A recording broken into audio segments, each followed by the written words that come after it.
So mo ni siya ang akong pasabot sa inyo amen. Jeff Malferrari. Gaano ka ganda tong ilaw na to. Putik. Kita niyo yan men, grabe, napakadumi. Kita niyo yung putok men. Pak! Yun yung isa sa na-enjoy ko sa 25 bar.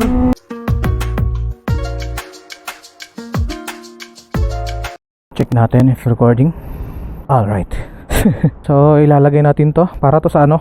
Para sa ZX25R natin. Ito yung starter relay, ano ba tawag dito? Ito kasi yung issue ng ZX25R ko. Tsaka SC project. Galing to kang ano, Jeff Malferrari. So anyways, punta tayo kang boss Jeff Malferrari. Before that, yung aso ko si Dayan, napulot lang yan. Kaya Dayan kasi sa Waray, Dayan, yung parang dalan daw. So daanan, sa Bisaya dalan. Nakita ko sa daanan, so kaya naging Dayan. Galing sa Dayan. Ito yung pinaka-risky ginagawa ko. Tapos bira dito. Yon. Kita nyo gaano kadumi yung BB cards natin na 25R. 3 days nang hindi ginamit ko to since sa endurance. Labas natin. Ito yung Sniper 135MX ko na naka 63. Loaded po yan. Tsaka yung Mio ko nakapanggilid. First andar na walang gamit-gamit for 3 days. Actually magiging 4 days na sana to. Yon. Andar. Alright, so tapos na yung parang gumaan yung motor ko. Tapos na yung ano, cold start. Ride safe to me.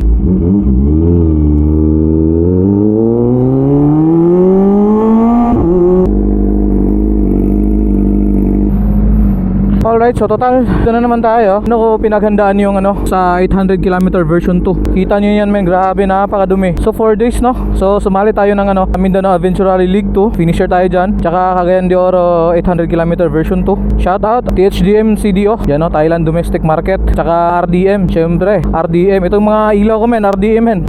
Oh, yan, may yellow pa yan. Yung nangyari kasi sa isa na sa baba. Kasi sa mga hindi nakakaalam, nabangga po ako ng Raider Carb 150 sa papasok ng ano ng Tandag. Nabangga siya dito sa akin kasi na-brake kami ni Moto Popsi. Shoutout ka Moto Popsi. Nag-brake kami tapos pa right side. Hindi ko namalayan yung ano, yung Raider 150. Nakasunod pala sa akin. So biglang brake kami. Yun, buti na lang hindi masyadong damage sa amin. Ito lang. Parang tinamaan to sa gulong niya, sa front niya. Kaya yun yung ipapa-repair natin, no. So far, wala namang nangyari sa akin. Yung mga preparation ko lang ginawa is bumili ako ng Michelin Pilot Street. Ito, 150/60/17 at saka sa harap is 110/70/17. So Michelin Pilot Street po yan. Saka nag-change oil ako. Sa mga hindi alam kung bakit mayroong tape ito, kasi naka tail tie tayo, so maputik yan dito men. So ang ginawa ko, yung parang paypay na circle, nabibili lang yan dyan sa ano, sa mga tiangge. So para talagang walang putik. Pero so far meron pa rin talaga. Kasi sa dinaanan namin sa 800 km, grabe yung pinagdaanan namin men. Ito, sobrang putik men. Stuck putik, 4 days na yan men. Tsaka yung tank bag ko men, may mga nakakita na nandito yung tank bag ko kasi hindi nag-lock yung lock sa tank bag. Ewan ko anong nangyari. So anyways, first time kong gumamit ng Insta360 Ace Pro 2 ngayon. Ginamit ko siya actually sa pag-rides sa 800 km. Pero wala yung mic adapter men, ngayon lang dumating. I mean kanina. Kaya excited talaga ako.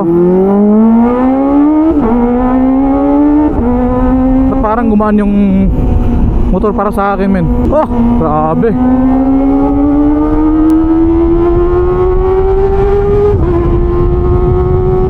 Woo! Sarap talaga pag inline 4 men.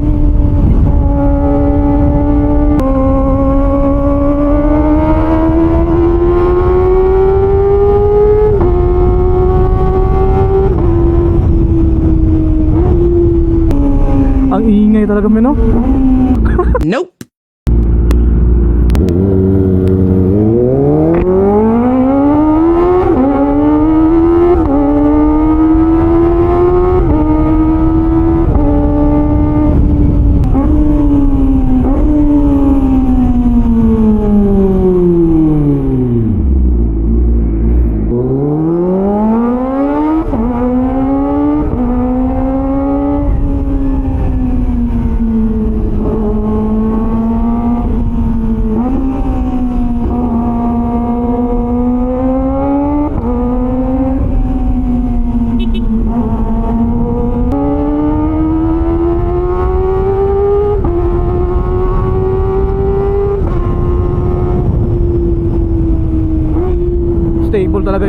Sarap men.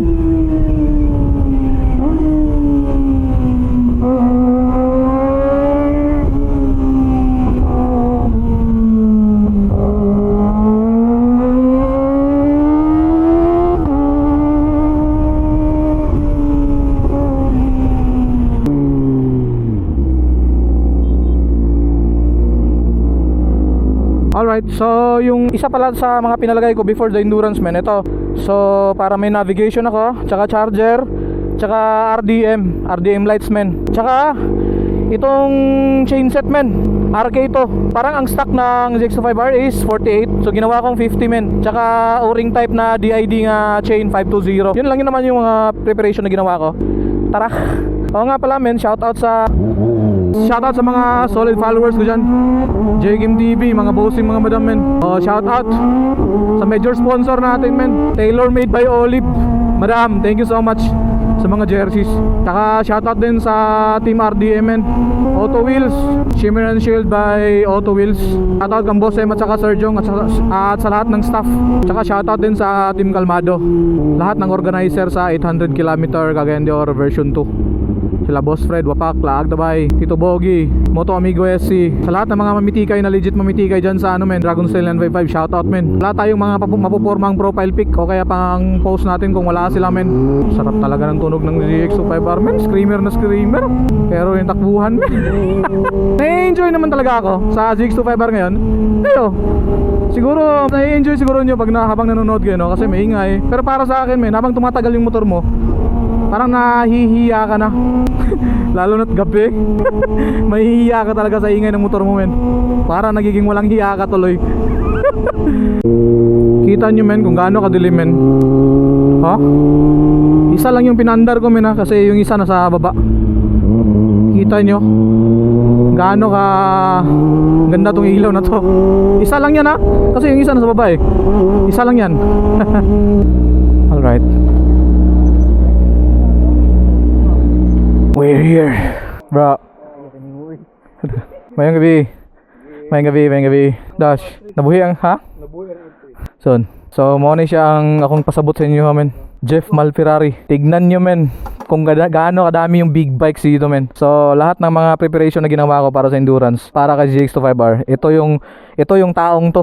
Sa mga hindi nakakalam, ito yung taong to nang pahiram sa akin ng Kawasaki Z900 SC, yung nagtitinda pa ako ng puto men. O diba? Jeff Malferrari. Ito may maingon ni mo master. Maula ka master. So dami ng big bikes dito men no? May BMW GS tayo men, Ducati, Harley ER650 at saka GX4R.